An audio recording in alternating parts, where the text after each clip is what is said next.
सिख जगत की महान शख्सियत संत जरनैल सिंह जी भिंडरावाला 6 जून का समा आने वाला है। सन 1984 ਦੇ ਵਿੱਚ ऑपरेशन ब्लू स्टार होया।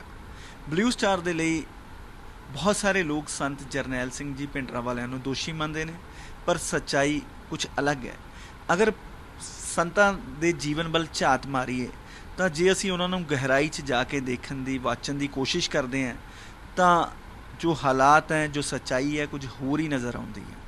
ਜਦੋਂ ਅਸੀਂ ਦੇਖਦੇ ਹਾਂ ਕਿ ਸੰਤ ਜਰਨੈਲ ਸਿੰਘ ਜੀ ਭਿੰਡਰਾਂਵਾਲੇ ਨੇ ਜੋ ਸਮਾਜ ਸੁਧਾਰਕ ਲਹਿਰ ਆਰੰਭ ਕੀਤੀ, ਉਸ ਸਮੇਂ ਨਸ਼ਿਆਂ ਦੀ ਖਿਲਾਫਤ ਕੀਤੀ। ਜੋ ਕੁੜੀਆਂ ਬਹੁਤ ਲੰਬੇ ਸਮੇਂ ਤੋਂ ਸਹੁਰਿਆਂ ਤੋਂ ਤੰਗ ਆ ਕੇ ਆਪਣੇ ਆਪਣੇ ਘਰ ਹੀ ਬੈਠੀਆਂ ਸੀ, ਉਹ ਕੁੜੀਆਂ ਬਸ ਗਈਆਂ। ਬਰਾਤ 11 ਵਿਅਕਤੀਆਂ ਤੋਂ ਵੱਧ ਬਰਾਤ ਨਹੀਂ ਕੋਈ ਲੈ ਕੇ ਜਾਵੇਗਾ। ਇਹੋ ਜਿਹੇ ਸਮਾਜ ਸੁਧਾਰਕ ਕਰਨ ਵਾਲਾ ਬੰਦਾ ਨੂੰ ਗਲਤ ਕਿੱਦਾਂ ਠਹਿਰਾਇਆ ਜਾ ਸਕਦਾ? ਕਿ ਇਹਦੇ ਪਿੱਛੇ ਕੋਈ ਰਾਜਸੀ ਸਾਜ਼ਿਸ਼ ਸੀ ਜਾਂ ਉਹਨਾਂ ਦੀ ਪ੍ਰਸਿੱਧੀ ਇੰਨੀ ਜ਼ਿਆਦਾ ਵੱਧ ਰਹੀ ਸੀ ਕਿ ਇੱਕ ਨਾਇਕ ਨੂੰ ਇੱਕ ਖਲਨਾਇਕ ਦੇ ਤੌਰ 'ਤੇ ਪੇਸ਼ ਕੀਤਾ ਗਿਆ। ਅੱਜ ਅਸੀਂ ਚਰਚਾ ਕਰਾਂਗੇ। ਸਾਡੇ ਨਾਲ ਮੌਜੂਦ ਨੇ ਕਰਨੈਲ ਸਿੰਘ ਜੀ ਪੀਰ ਮੁਹੰਮਦ, ਜਿਹੜੇ ਆਲ ਇੰਡੀਆ ਸਿੱਖ ਸਟੂਡੈਂਟ ਫੈਡਰੇਸ਼ਨ ਦੇ ਪ੍ਰਧਾਨ ਵੀ ਰਹੇ ਨੇ, ਅਤੇ ਇਹਨਾਂ ਦੇ ਪਹਿਲੇ ਪ੍ਰਧਾਨ ਅਮਰੀਕ ਸਿੰਘ ਜੀ ਜੋ ਸੰਤਾਂ ਦੇ ਨਾਲ ਸ਼ਹੀਦ ਵੀ ਹੋਏ ਸੀ। ਉਹਨਾਂ ਤੋਂ ਜਾਣਨ ਦੀ ਕੋਸ਼ਿਸ਼ ਕਰਾਂਗੇ ਕਿ ਹੋਇਆ ਕੀ ਸੀ, ਕਿ ਇੱਕ ਨਾਇਕ ਨੂੰ ਖਲਨਾਇਕ ਕਿਵੇਂ ਬਣਾਇਆ ਗਿਆ। ਪਹਿਲਾਂ ਤਾਂ ਸਵਾਗਤ ਹੈ ਜੀ ਤੁਹਾਡਾ ਸਾਡੇ ਸਟੂਡੀਓ ਦੇ ਵਿੱਚ। ਸਰ, ਹੋਇਆ ਕੀ, ਕਿੱਦਾਂ ਇਹ ਸਾਰਾ ਕੁਝ ਵਾਪਰਿਆ, ਕਿਵੇਂ ਸੰਤਾਂ ਨੂੰ ਇੱਕ ਨਾਇਕ ਤੋਂ ਖਲਨਾਇਕ ਬਣਾਇਆ ਗਿਆ? ਦੇਖੋ, ਸੰਤ ਜਰਨੈਲ ਸਿੰਘ ਭਿੰਡਰਾਂਵਾਲੇ ਤਾਂ ਗੁਰੂ ਸਾਹਿਬ ਦੇ ਸਾਹਿਬ ਸ੍ਰੀ ਗੁਰੂ ਗ੍ਰੰਥ ਸਾਹਿਬ ਜੀ ਦੇ ਇੱਕ ਅਨੰਨ ਸੇਵਕ ਸਨ ਅਤੇ ਇੱਕ ਗੁਰਸਿੱਖ ਸਨ, ਪੰਥ ਪ੍ਰਸਤ ਸਨ। ਲੇਕਿਨ ਜਿਹੜੇ ਸਾਡੇ ਗੁਰੂ ਸਾਹਿਬਾਨ ਨੇ, ਮੌਕੇ ਦੀਆਂ ਹਕੂਮਤਾਂ ਨੇ ਤਾਂ ਉਹਨਾਂ ਨੂੰ ਵੀ ਖਲਨਾਇਕ ਦੇ ਰੂਪ ਵਿੱਚ ਪੇਸ਼ ਕੀਤਾ। ਗੁਰੂ ਗੋਬਿੰਦ ਸਿੰਘ ਜੀ 42 ਸਾਲ ਦੀ ਉਮਰ ਦੇ ਵਿੱਚ ਜਦੋਂ ਉਹਨਾਂ ਨੂੰ ਅਨੰਦਪੁਰ ਸਾਹਿਬ ਦੇ ਵਿੱਚ ਘੇਰਾ ਪਾਇਆ ਗਿਆ, ਛੋਟੇ ਸਾਹਿਬਜ਼ਾਦੇ ਅਲੱਗ ਹੋ ਗਏ। ਮਾਤਾ ਗੁਜਰ ਕੌਰ ਜੀ ਜਿਹੜੇ ਉਹਨਾਂ ਦੇ ਮਾਤਾ ਜੀ ਸਨ ਗੁਰੂ ਗੋਬਿੰਦ ਸਿੰਘ ਜੀ ਦੇ, ਉਹ ਛੋਟੇ ਬੱਚਿਆਂ ਨੂੰ ਲੈ ਕੇ ਸਰਸਾ ਨਦੀ ਨੂੰ ਪਾਰ ਕਰਦੇ ਹੋਏ ਵਿਛੋੜੇ ਦੇ ਵਿੱਚ ਚਲੇ ਗਏ। ਵੱਡੇ ਸਾਹਿਬਜ਼ਾਦੇ ਚਮਕੌਰ ਸਾਹਿਬ ਦੇ ਵਿੱਚ ਸ਼ਹੀਦ ਹੋ ਗਏ। ਅਤੇ ਗੁਰੂ ਸਾਹਿਬਾਨਾਂ ਨੇ ਜਿਹੜਾ ਸੰਘਰਸ਼ ਜ਼ੁਲਮ ਦੇ ਖਿਲਾਫ ਲੜਿਆ, ਉਹੋ ਹੀ ਸੰਘਰਸ਼ ਜਿਹੜਾ ਉਹਨਾਂ ਆਪਣੇ ਪਿਆਰੇ ਗੁਰਸਿੱਖਾਂ ਨੂੰ ਕਿਹਾ ਕਿ ਤੁਸੀਂ ਵੀ ਲੜਨਾ ਹੈ। ਕਿ ਕੋਈ ਵੀ ਜ਼ੁਲਮ ਹੋਵੇ, ਕੋਈ ਤਸ਼ੱਦਦ ਹੋਵੇ, ਕਿਸੇ ਨਾਲ ਅਨਿਆਂ ਹੋਵੇ, ਕਿਸੇ ਨਾਲ ਜ਼ੁਲਮ ਹੋਵੇ, ਜਿਵੇਂ ਤੁਸੀਂ ਆਪਣੀ ਭੂਮਿਕਾ ਦੇ ਵਿੱਚ ਬਹੁਤ ਕੋਈ ਕਿਹਾ, ਸੰਤ ਜਰਨੈਲ ਸਿੰਘ ਜੀ ਭਿੰਡਰਾਂਵਾਲੇ ਇਹਨਾਂ ਸਾਰੀਆਂ ਗੱਲਾਂ ਦੇ ਨਾਲ ਲੈਸ ਸਨ। ਉਹ ਹਮੇਸ਼ਾ ਹੱਕ, ਸੱਚ ਅਤੇ ਨਿਆਂ ਦੇ ਨਾਲ ਕੰਮ ਕਰਨ ਵਾਲੇ ਸਨ ਅਤੇ ਜ਼ੁਲਮ ਦੇ ਖਿਲਾਫ ਲੜਨ ਵਾਲੇ ਸਨ। ਸੋ ਉਹਨਾਂ ਨੂੰ ਮੌਕੇ ਦੀ ਹਕੂਮਤ ਦੀਆਂ ਜਿਹੜੀਆਂ ਮਾੜੀਆਂ ਕਰਤੂਤਾਂ ਸਨ, ਉਹਨਾਂ ਦੇ ਵਿਰੁੱਧ ਉਹ ਆਵਾਜ਼ ਉਠਾਉਂਦੇ ਸਨ ਔਰ ਕਹਿ ਰਹੇ ਸਨ ਕਿ ਸਿੱਖੋ, ਤੁਸੀਂ ਜਿਸ ਗੁਰੂ ਦੇ ਬੱਚੇ ਹੋ, ਲਾਲ ਹੋ, ਉਹਨਾਂ ਨੇ ਤਾਂ ਐਡੀਆਂ ਵੱਡੀਆਂ ਕੁਰਬਾਨੀਆਂ ਦਿੱਤੀਆਂ ਅਤੇ ਤੁਸੀਂ ਅੱਜ ਤੁਹਾਡੇ ਸਾਹਮਣੇ ਜ਼ੁਲਮ ਹੋ ਰਿਹਾ, ਚਾਹੇ ਕਿਸੇ ਨਾਲ ਵੀ ਹੋ ਰਿਹਾ, ਤਾਂ ਤੁਸੀਂ ਉਸ ਨੂੰ ਕਿਵੇਂ ਬਰਦਾਸ਼ਤ ਕਰ ਰਹੇ ਹੋ? ਸੋ ਇਹ ਜਿਹੜੀਆਂ ਸਰਕਾਰ ਵਿਰੋਧੀ ਕਾਰਵਾਈਆਂ, ਉਹ ਜਿਹੜੀਆਂ ਮੌਕੇ ਦੀ ਪ੍ਰੈਸ ਦਾ ਇੱਕ ਵੱਡਾ ਹਿੱਸਾ ਉਹ ਉਹਨਾਂ ਨੂੰ ਇੰਝ ਕਹਿੰਦਾ ਸੀ ਕਿ ਸਰਕਾਰ ਦੇ ਵਿਰੁੱਧ ਸ਼ਾਇਦ ਕੁਝ ਕਰ ਰਹੇ ਆ, ਪਰ ਉਹ ਸਰਕਾਰ ਦੇ ਵਿਰੁੱਧ ਨਹੀਂ, ਉਹ ਜ਼ੁਲਮ ਦੇ ਖਿਲਾਫ ਕਰਦੇ ਸਨ। ਦਮਦਮੀ ਟਕਸਾਲ ਸਿੱਖਾਂ ਦੀ ਇੱਕ ਧਾਰਮਿਕ ਸੰਸਥਾ ਹੈ ਔਰ ਸਿੱਖਾਂ ਦੇ ਧਰਮ ਪ੍ਰਚਾਰ ਲਈ ਬਹੁਤ ਕੰਮ ਕਰਦੀ ਹੈ, ਅਤੇ ਸਿੱਖ ਸਟੂਡੈਂਟ ਫੈਡਰੇਸ਼ਨ ਜੋ ਵਿਦਿਆਰਥੀਆਂ ਦੇ ਹੱਕਾਂ ਲਈ ਕੰਮ ਕਰਦੀ ਸੀ। ਇਹਨਾਂ ਦੋਹਾਂ ਦਾ ਕੀ ਰੋਲ ਰਿਹਾ? ਇਹਨਾਂ ਨੂੰ ਬਹੁਤ ਵੱਡਾ ਦੋਸ਼ੀ ਮੰਨਿਆ ਗਿਆ ਬਲੂ ਸਟਾਰ ਆਪਰੇਸ਼ਨ। ਦੇਖੋ, ਗੱਲ ਇਹ ਆ ਕਿ ਸੰਤ ਜਰਨੈਲ ਸਿੰਘ ਭਿੰਡਰਾਂਵਾਲੇ ਦਮਦਮੀ ਟਕਸਾਲ, ਉਸ ਦਮਦਮੀ ਟਕਸਾਲ ਜਿਸ ਦੇ ਪਹਿਲੇ ਮੁਖੀ ਸ਼ਹੀਦ ਬਾਬਾ ਦੀਪ ਸਿੰਘ ਜੀ, ਉਹਨਾਂ ਨੇ ਸ਼ਹਾਦਤ ਦਾ ਜਾਮ ਪੀਤਾ, ਔਰ ਬਾਬਾ ਗੁਰਬਖਸ਼ ਸਿੰਘ ਜੀ, ਉਹਨਾਂ ਨੇ ਸ਼ਹਾਦਤ ਦਾ ਜਾਮ ਪੀਤਾ, ਅਤੇ ਇਹ ਦਮਦਮੀ ਟਕਸਾਲ ਦੇ 14ਵੇਂ ਮੁਖੀ ਸਨ। ਅਤੇ ਇਹਨਾਂ ਨੇ ਜਦੋਂ ਇੱਕ ਸੰਘਰਸ਼ ਸ਼ੁਰੂ ਕੀਤਾ ਸੀ, ਉਹ ਜਿਹੜਾ ਦਹਾਕਾ ਸੀ 1980 ਦਾ, 1982 ਦਾ, ਜਦੋਂ ਧਰਮ ਯੁੱਧ ਮੋਰਚੇ ਲੱਗੇ ਸਨ, ਮੰਜੀ ਸਾਹਿਬ ਦੀਵਾਨ ਹਾਲ ਦੇ ਵਿੱਚ ਸਪੀਚਾਂ ਹੁੰਦੀਆਂ ਸਨ। ਸ਼੍ਰੋਮਣੀ ਅਕਾਲੀ ਦਲ ਦਾ ਉਸ ਵੇਲੇ ਦਾ ਜਿਹੜੀ ਵੀ ਲੀਡਰਸ਼ਿਪ ਸੀ, ਸੰਤ ਹਰਚੰਦ ਸਿੰਘ ਲੌਂਗੋਵਾਲ ਜਾਂ ਹੋਰ ਉਹਨਾਂ ਦੇ ਸਾਥੀ, ਉਹਨਾਂ ਦੇ ਨਾਲ ਵੀ ਮਿਲ ਕੇ ਕੰਮ ਕਰਦੇ ਸਨ। ਅਤੇ ਉਸ ਵਕਤ ਆਲ ਇੰਡੀਆ ਸਿੱਖ ਸਟੂਡੈਂਟਸ ਫੈਡਰੇਸ਼ਨ, ਜਿਸ ਦੀ ਵਾਗਡੋਰ ਭਾਈ ਅਮਰੀਕ ਸਿੰਘ ਨੂੰ ਸੌਂਪੀ ਗਈ ਸੀ। ਇੱਥੇ ਮੈਂ ਇਹ ਵੀ ਦੱਸ ਦਿਆਂ ਕਿ ਭਾਈ ਅਮਰੀਕ ਸਿੰਘ ਜੀ ਸੰਤ ਕਰਤਾਰ ਸਿੰਘ ਜੀ ਖਾਲਸਾ ਭਿੰਡਰਾਂਵਾਲਿਆਂ ਦੇ ਹੋਣਹਾਰ ਸਪੁੱਤਰ ਸਨ, ਜਿਹੜੇ ਕਿ ਸੰਤ ਕਰਤਾਰ ਸਿੰਘ ਭਿੰਡਰਾਂਵਾਲੇ ਸੰਤ ਜਰਨੈਲ ਸਿੰਘ ਭਿੰਡਰਾਂਵਾਲਿਆਂ ਤੋਂ ਪਹਿਲਾਂ 13ਵੇਂ ਮੁਖੀ ਸਨ ਦਮਦਮੀ ਟਕਸਾਲ ਦੇ। ਔਰ ਉਹਨਾਂ ਨੇ ਇੰਦਰਾ ਗਾਂਧੀ ਦੇ ਖਿਲਾਫ ਜਿਹੜਾ ਐਮਰਜੈਂਸੀ ਐਲਾਨੀ ਗਈ ਸੀ ਇੰਦਰਾ ਗਾਂਧੀ ਵੱਲੋਂ, ਉਹਦਾ ਜੇ ਡਟਵਾਂ ਵਿਰੋਧ ਕੀਤਾ ਸੀ, ਅਤੇ ਉਹ ਸੰਤ ਕਰਤਾਰ ਸਿੰਘ ਭਿੰਡਰਾਂਵਾਲਿਆਂ ਨੇ ਕੀਤਾ ਸੀ। ਉੱਥੋਂ ਹੀ ਮੁੱਢ ਵੱਜ ਗਿਆ ਸੀ। ਇੰਦਰਾ ਗਾਂਧੀ ਦੇ ਦਿਮਾਗ ਦੇ ਵਿੱਚ ਸੀ ਕਿ ਜਨਸੰਘ ਜਿਹੜੀ ਹੁਣ ਭਾਰਤੀ ਜਨਤਾ ਪਾਰਟੀ ਹੈ ਕਿ ਇਸ ਨੂੰ ਮੈਂ ਦਬਾਉਣਾ, ਮੈਂ ਕੋਈ ਆਪੋਜੀਸ਼ਨ ਖੜੀ ਨਹੀਂ ਹੋਣ ਦੇਣੀ। ਉਹਨਾਂ ਨੇ ਸਿੱਖ ਲੀਡਰਸ਼ਿਪ ਨੂੰ ਕਿਹਾ ਵੀ ਸੀ ਇੰਦਰਾ ਗਾਂਧੀ ਨੇ ਕਿ ਤੁਸੀਂ ਮੇਰੇ ਵਿਰੁੱਧ ਨਾ ਲੜੋ, ਜੋ ਤੁਸੀਂ ਕਹੋਗੇ ਮੈਂ ਤੁਹਾਡੇ ਮੁਤਾਬਕ ਚੱਲਾਂਗੀ, ਪਰ ਤੁਸੀਂ ਐਮਰਜੈਂਸੀ ਦਾ ਵਿਰੋਧ ਨਾ ਕਰੋ। ਪਰ ਸੰਤ ਕਰਤਾਰ ਸਿੰਘ ਭਿੰਡਰਾਂਵਾਲਿਆਂ ਨੇ ਕਿਹਾ ਕਿ ਅਸੀਂ ਹੱਕ ਸੱਚ ਤੇ ਨਿਆਂ ਵਿਰੁੱਧ ਲੜਨਾ। ਸੋ ਇਹ ਭਾਈ ਅਮਰੀਕ ਸਿੰਘ ਉਹਨਾਂ ਦੇ ਸਪੁੱਤਰ ਸਨ ਅਤੇ ਇਸੇ ਕਰਕੇ ਦਮਦਮੀ ਟਕਸਾਲ ਤੇ ਆਲ ਇੰਡੀਆ ਸਿੱਖ ਸਟੂਡੈਂਟਸ ਫੈਡਰੇਸ਼ਨ ਦਾ ਇੱਕ ਸੁਮੇਲ ਬਣ ਗਿਆ। ਸੋ ਇਹ ਦੋਨੋਂ ਜਥੇਬੰਦੀਆਂ ਧਰਮ ਦੇ ਪ੍ਰਚਾਰ ਵਿੱਚ ਲੱਗੀਆਂ ਹੋਈਆਂ ਸਨ। ਜਿੱਥੇ ਦਮਦਮੀ ਟਕਸਾਲ ਤੇ ਦਰਸ਼ਕ ਇਹ ਵੀ ਜਾਣਨਾ ਚਾਹੁੰਦੇ ਕਿ ਸੰਤਾਂ ਨੇ ਕਦੀ ਖਾਲਿਸਤਾਨ ਦੀ ਮੰਗ ਕੀਤੀ?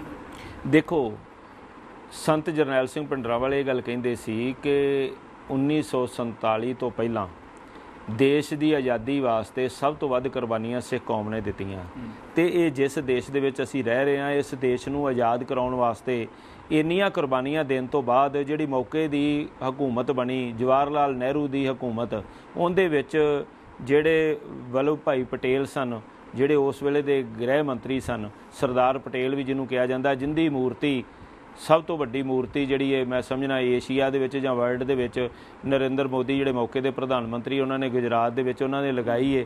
ਤਾਂ ਉਸ ਵਿਅਕਤੀ ਨੇ ਗ੍ਰਹਿ ਮੰਤਰੀ ਬਣਦਿਆਂ ਸਾਰ ਇੱਕ ਸਰਕੂਲਰ ਜਾਰੀ ਕੀਤਾ ਸੀ। ਉਹ ਸਰਕੂਲਰ ਦੇ ਵਿੱਚ ਉਹਨਾਂ ਨੇ ਕਿਹਾ ਸੀ ਸਿੱਖ ਇੱਕ ਜਰੈਮ ਪੇਸ਼ਾ ਕੌਮ ਹੈ ਅਤੇ ਇਸ ਕੌਮ ਦੇ ਉੱਪਰ ਨਿਗਾਹ ਰੱਖੀ ਜਾਵੇ। ਜਰੈਮ ਪੇਸ਼ਾ ਇਸ ਕਰਕੇ ਕਿਹਾ ਗਿਆ ਕਿ ਪਾਕਿਸਤਾਨ ਤੋਂ ਉੱਠ ਕੇ ਆਏ ਨੇ ਅਤੇ ਇਹ ਮਾਰ ਧਾੜ ਕਰਦੇ ਨੇ। ਉਹ ਮਾਰ ਧਾੜ ਇਕੱਲੇ ਸਿੱਖਾਂ ਨੇ ਨਹੀਂ ਕੀਤੀ, ਇਕੱਲੇ ਪੰਜਾਬੀਆਂ ਨੇ ਨਹੀਂ ਸੀ ਕੀਤੀ। ਉਦੋਂ ਮਾਰ ਧਾੜ ਦੇ ਵਿੱਚ 10 ਲੱਖ ਲੋਕ ਹਿੰਦੂ ਵੀ ਮਾਰੇ ਗਏ ਸੀ, ਮੁਸਲਮਾਨ ਵੀ ਮਾਰੇ ਗਏ ਸੀ।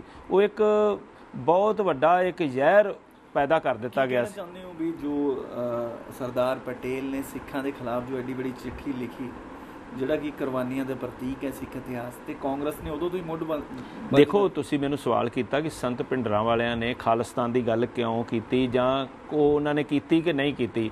ਸੰਤ ਭਿੰਡਰਾਂਵਾਲੇ ਇਹ ਗੱਲ ਕਹਿੰਦੇ ਸੀ ਕਿ ਦੇਖੋ, ਅਸੀਂ ਆਜ਼ਾਦੀ ਲਈ ਇੰਨੀਆਂ ਕੁਰਬਾਨੀਆਂ ਦੇ ਕੇ ਇਸ ਦੇਸ਼ ਨੂੰ ਆਜ਼ਾਦ ਕਰਾਇਆ, ਜੇ ਆਜ਼ਾਦ ਦੇਸ਼ ਦੇ ਵਿੱਚ ਵੀ ਅਸੀਂ ਅੱਜ ਵੀ ਅੱਤਵਾਦੀ ਅਖਵਾਏ ਜਾਂਦੇ ਹਾਂ, ਜਰੈਮ ਪੇਸ਼ਾ ਅਖਵਾਏ ਜਾਂਦੇ ਹਾਂ, ਫਿਰ ਹਕੂਮਤ ਨੇ ਫੈਸਲਾ ਕਰਨਾ ਕਿ ਉਹਨੇ ਸਾਨੂੰ ਅਲੱਗ ਕਰਨਾ ਕਿ ਜਿਵੇਂ ਪਾਕਿਸਤਾਨ ਬਣਿਆ ਉਵੇਂ ਕਿ ਉਹ ਖਾਲਿਸਤਾਨ ਬਣਾਉਣਾ। ਜਿਨ੍ਹਾਂ ਕਿ ਮੈਂ ਪੜ੍ਹਿਆ ਉਹ ਖਾਲਸਾ ਰਾਜ ਦੇ ਹਮੇਸ਼ਾ ਹਾਮੀ ਰਹੇ।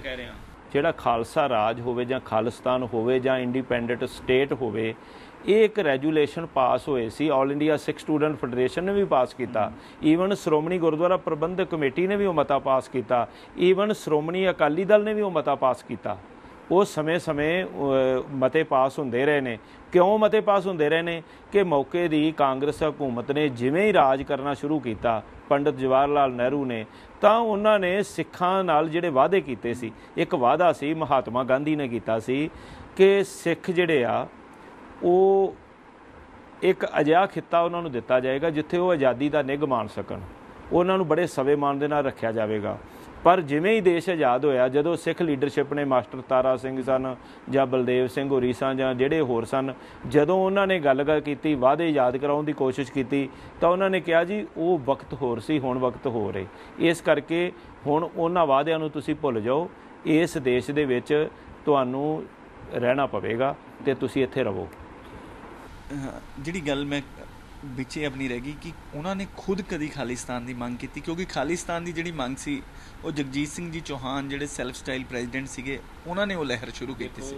ਜਿਹੜੇ ਤਾਂ ਇਹ ਲੀਡਰ ਸਨ ਖਾਲਿਸਤਾਨੀ, ਜਗਜੀਤ ਸਿੰਘ ਚੌਹਾਨ ਹੋਵੇ, ਸਰਦਾਰ ਸੁਖਜਿੰਦਰ ਸਿੰਘ ਹੋਵੇ, ਜੀਵਨ ਸਿੰਘ ਉਮਰਾ ਨੰਗਲ ਹੋਵੇ, ਇਹਨਾਂ ਨੇ ਸਮੇਂ-ਸਮੇਂ ਖਾਲਿਸਤਾਨ ਦੇ ਐਲਾਨ ਵੀ ਕੀਤੇ, ਝੰਡੇ ਵੀ ਚਲਾਏ, ਟਰਾਂਸਮੀਟਰ ਵੀ ਦਰਬਾਰ ਸਾਹਿਬ ਤੱਕ ਲਗਾਉਣ ਦੀ ਕੋਸ਼ਿਸ਼ ਕੀਤੀ। ਪਰ ਸਮੇਂ ਦੇ ਨਾਲ ਇਹ ਆਪਣੇ ਰੰਗ ਬਦਲਦੇ ਰਹੇ।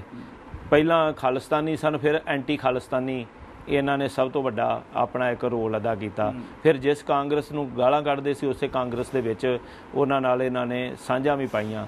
ਪਰ ਸੰਤ ਜਰਨੈਲ ਸਿੰਘ ਭਿੰਡਰਾਂਵਾਲੇ ਕਹਿੰਦੇ ਸੀ ਕਿ ਜੇ ਹੁਣ ਸਾਨੂੰ ਮੌਕੇ ਦੀ ਹਕੂਮਤ ਕੋਈ ਇਸ ਤਰ੍ਹਾਂ ਦਾ ਫੈਸਲਾ ਕਰਦੀ ਏ ਕਿ ਸਿੱਖਾਂ ਨੂੰ ਕੋਈ ਇੰਡੀਪੈਂਡੈਂਟ ਕੋਈ ਰਾਜ ਦੇਣਾ ਹੈ, ਜਾਂ ਕੋਈ ਇਹੋ ਜਿਹੀ ਗੱਲ ਚੱਲਦੀ, ਜਾਂ ਕੋਈ ਇਹੋ ਜਿਹੀ ਡਿਮਾਂਡ ਉੱਠਦੀ ਏ, ਅਤੇ ਮੈਂ ਉਹਦਾ ਵਿਰੋਧੀ ਨਹੀਂ। ਕਿਉਂ ਨਹੀਂ ਵਿਰੋਧੀ? ਕਿਉਂਕਿ ਉਸ ਵੇਲੇ ਦੀ ਸਿੱਖ ਲੀਡਰਸ਼ਿਪ ਨੇ ਇੱਕ ਭਰੋਸਾ ਕੀਤਾ ਸੀ ਮਹਾਤਮਾ ਗਾਂਧੀ ਦੇ ਉੱਤੇ, ਪੰਡਿਤ ਜਵਾਹਰ ਲਾਲ ਨਹਿਰੂ 'ਤੇ, ਲੇਕਿਨ ਉਹ ਵਾਅਦੇ ਵਫਾ ਨਹੀਂ ਹੋਏ। ਅਤੇ ਹਾਂ, ਜਿਹੜੀ ਮੌਕੇ ਦੀ ਸਰਕਾਰ ਸੀ ਜਦੋਂ ਬਲੂ ਸਟਾਰ ਆਪਰੇਸ਼ਨ ਹੋਇਆ, ਚਾਹੇ ਪੰਜਾਬ ਦੇ ਵਿੱਚ ਅਕਾਲੀ ਦਲ ਸੀਗਾ, ਕਾਂਗਰਸ ਪਾਰਟੀ ਸੀਗੀ, ਜਾਂ ਦਿੱਲੀ ਦੇ ਵਿੱਚ ਕੇਂਦਰ ਸਰਕਾਰ ਸੀ ਕਾਂਗਰਸ ਪਾਰਟੀ ਦੀ, ਜਾਂ ਆਪਾਂ ਕਮਿਊਨਿਸਟ ਪਾਰਟੀਆਂ ਦੀ ਵੀ ਗੱਲ ਕਰੀਏ, ਤਾਂ ਸਾਰਿਆਂ ਨੇ ਇੱਕ ਕੁਛ ਐਸਾ ਰਾਜਨੀਤਿਕ ਛੜਯੰਤਰ ਰਚਿਆ ਲੱਗਦਾ ਹੈ ਕਿ ਸੰਤ ਜਰਨੈਲ ਸਿੰਘ ਭਿੰਡਰਾਂਵਾਲਿਆਂ ਨੂੰ ਆਤੰਕਵਾਦੀ ਤੱਕ ਘੋਸ਼ਿਤ ਕਰਤਾ, ਜਦਕਿ ਲੀਗਲੀ ਉਹਨਾਂ ਦੇ ਖਿਲਾਫ ਨਾ ਤਾਂ ਕੋਈ FIR ਸੀ, ਨਾ ਉਹਨਾਂ ਦੇ ਖਿਲਾਫ ਕੋਈ ਰਿਪੋਰਟ ਸੀ। ਤੇ ਅੱਜ ਵੀ ਜੇ ਅਸੀਂ ਗੂਗਲ 'ਚ ਉਹਨਾਂ ਨੂੰ ਸਰਚ ਕਰਦੇ ਹਾਂ ਤਾਂ ਟੈਰੋਰਿਸਟ ਲਿਖਿਆ ਆਉਂਦਾ ਉਹਨਾਂ ਦੇ ਨਾਲ। ਇਹ ਕਿੱਡੀ ਕੁ ਬੜੀ ਸਾਜ਼ਿਸ਼ ਲੱਗਦੀ ਹੈ। ਅੱਤਵਾਦੀ, ਵੱਖਵਾਦੀ, ਦਹਿਸ਼ਤਗਰਦ, ਲਗਾਵਵਾਦੀ, ਇਹ ਜਿਹੜੇ ਸ਼ਬਦ ਨੇ ਮੈਂ ਸਮਝਦਾ ਇੱਕ ਬੜੀ ਵੱਡੀ ਗਾਲ ਹੈ, ਤੇ ਇਹ ਗਾਲ ਸਿੱਖ ਕੌਮ ਨੂੰ ਵਾਰ-ਵਾਰ ਕੱਢੀ ਗਈ ਮੌਕੇ ਦੀ ਹਕੂਮਤ ਵੱਲੋਂ, ਮੌਕੇ ਦੀਆਂ ਏਜੰਸੀਆਂ ਵੱਲੋਂ ਤੇ ਮੀਡੀਆ ਦੇ ਇੱਕ ਵੱਡੇ ਹਿੱਸੇ ਵੱਲੋਂ। ਜਦੋਂ ਕਿ ਆਤੰਕਵਾਦੀ ਦਾ ਮਤਲਬ ਹੁੰਦਾ ਜਿਹੜਾ ਆਤੰਕ ਪੈਦਾ ਕਰਦਾ ਹੋਵੇ, ਜਿਹੜਾ ਧਰਮ ਫਿਰਕਿਆਂ ਦੇ ਵਿੱਚ ਨਫ਼ਰਤ ਪੈਦਾ ਕਰਦਾ ਹੋਵੇ, ਜਿਹੜਾ ਨਿਰਦੋਸ਼ਾਂ ਦਾ ਘਾਣ ਕਰਦਾ ਹੋਵੇ। ਪਰ ਸੰਤ ਜਰਨੈਲ ਸਿੰਘ ਭਿੰਡਰਾਂਵਾਲਿਆਂ ਦੇ ਉੱਤੇ ਕੋਈ ਵੀ ਇਸ ਤਰ੍ਹਾਂ ਦਾ ਚਾਰਜਸ ਜਿਹੜਾ ਟਿਲ ਡੇਟ ਜਦੋਂ 6 ਜੂਨ 1984 ਨੂੰ ਦਰਬਾਰ ਸਾਹਿਬ ਦੇ ਅੰਦਰ ਹਮਲਾ ਹੋਇਆ, ਉਦੋਂ ਤੱਕ ਉਹਨਾਂ ਦੇ ਖਿਲਾਫ ਕੋਈ ਇੱਕ ਵੀ ਸਿੰਗਲ FIR ਦਰਜ ਨਹੀਂ ਸੀ। ਅਕਾਲੀ ਦਲ ਦਾ ਕੀ ਉਸ ਟਾਈਮ ਵੇਲੇ ਦੇਖੋ, ਅਕਾਲੀ ਲੀਡਰਸ਼ਿਪ ਨੂੰ ਮੌਕੇ ਦੀ ਹਕੂਮਤ ਨੇ, ਏਜੰਸੀਆਂ ਨੇ ਜਚਾਉਣ ਦੀ ਕੋਸ਼ਿਸ਼ ਕੀਤੀ ਕਿ ਤੁਹਾਡਾ ਬਦਲ ਸੰਤ ਜਰਨੈਲ ਸਿੰਘ ਭਿੰਡਰਾਂਵਾਲੇ ਬਣ ਰਹੇ ਨੇ ਤੇ ਤੁਸੀਂ ਹਾਸ਼ੀਏ ਤੇ ਜਾ ਰਹੇ ਹੋ।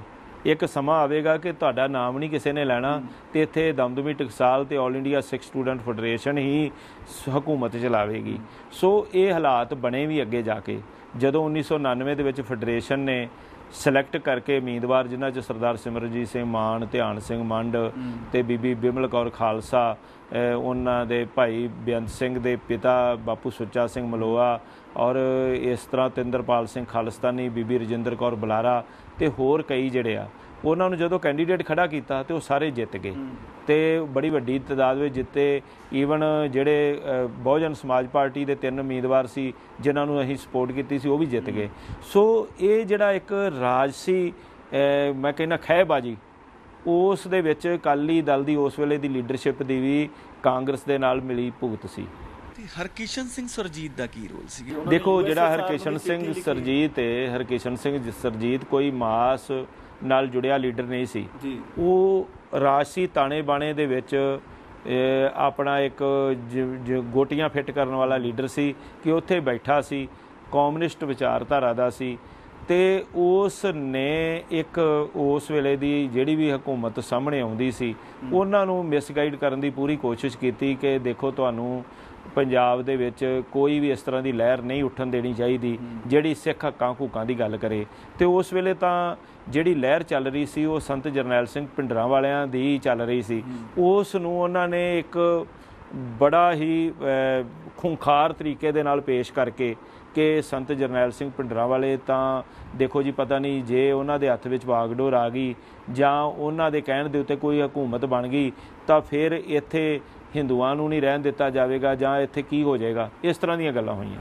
ਪੀਰ ਮੁਹੰਮਦ ਸਾਹਿਬ, ਜਦੋਂ ਮੈਂ ਇਤਿਹਾਸ ਨੂੰ ਰਿਸਰਚ ਕਰਦਾ, ਮੈਂ ਸੁਬਰਾਮਨੀਅਮ ਸਵਾਮੀ ਨੂੰ ਵੀ ਪੜ੍ਹਦਾ ਤੇ ਹੋਰ ਬਹੁਤ ਸਾਰੇ ਇਤਿਹਾਸਕਾਰਾਂ ਨੂੰ ਪੜ੍ਹਦਾ, ਤਾਂ ਉਹਦੇ 'ਚ ਇੱਕ ਵਾਕਿਆ ਇਹ ਆਉਂਦਾ ਕਿ ਜਦੋਂ ਜਗਜੀਤ ਸਿੰਘ ਚੌਹਾਨ ਜੀ ਨੇ ਸੰਪਰਕ ਕੀਤਾ ਭਿੰਡਰਾਂਵਾਲਾ ਸਾਹਿਬ ਨਾਲ ਵੀ ਅਸੀਂ ਕਈ ਦੇਸ਼ਾਂ ਨਾਲ ਮਿਲ ਕੇ ਅਟੈਕ ਕਰਨਾ ਚਾਹੁੰਦੇ ਹਾਂ ਅੰਮ੍ਰਿਤਸਰ ਦੇ ਉੱਤੇ, ਕਿ ਤੁਸੀਂ ਸਾਡਾ ਸਾਥ ਦਿਓਗੇ, ਤਾਂ ਭਿੰਡਰਾਂਵਾਲੇ ਸਾਹਿਬ ਨੇ ਉਸ ਟਾਈਮ ਵੇਲੇ ਬਿਲਕੁਲ ਉਹਨਾਂ ਨੂੰ ਇਗਨੋਰ ਕੀਤਾ। ਇੱਕ ਸੱਚੇ ਹਿੰਦੁਸਤਾਨੀ, ਇੱਕ ਦੇਸ਼ ਭਗਤ ਦੀ ਤਰ੍ਹਾਂ ਉਹਨਾਂ ਨੇ ਆਪਣਾ ਸਬੂਤ ਦਿੱਤਾ। ਇੱਕ ਧਾਰਮਿਕ ਨੇਤਾ, ਇੱਕ ਅੱਛੇ ਇਨਸਾਨ ਦੀ ਉਹਨਾਂ ਨੇ ਪੂਰੀ ਉਸ ਜੋ ਉਹਨਾਂ ਦੇ ਅੰਦਰ ਚੱਲਦਾ ਸੀ ਉਹ ਦਿਖਾਇਆ ਉਹਨਾਂ ਨੇ।